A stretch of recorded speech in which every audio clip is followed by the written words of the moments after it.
Hey everybody, and welcome back to the newest episode of The Unlikely Builder. We're going to be starting the rear axle, and what you see me doing here is installing the two brackets that hold the rear brakes to the rear axle. The videos that you see online involve taking out the hub from the differential, and I was really concerned it was going to be a lot of work and given my level of experience beyond my experience, but actually the new design involves having two brackets on each side, one that gets attached, this one, to the axle with 4 nuts and bolts, and then an additional one that gets attached to the previous one to which the brake is attached.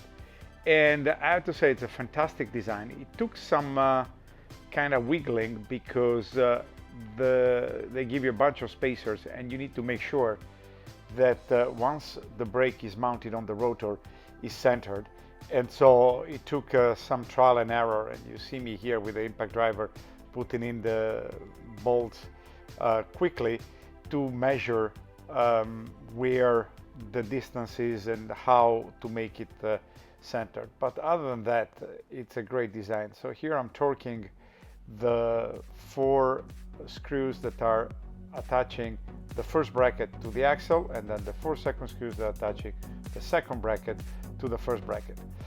At this point you have to insert the rotor on the hub, and then I'm using a lug nut to keep the rotor straight. If you have seen the previous video, you know why.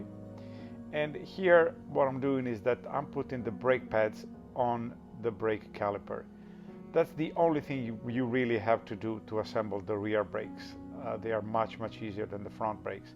And you see the spring on the right, which is part of the emergency brake for the rear brakes. So with the brake pads installed and checked, then I am going to test fit it to the rotor and the bracket. And thing that I had to do multiple times. I now realize that it's not exactly centered, so I had to take it apart and use different spacers to make sure the alignment was perfect. So this took some doing.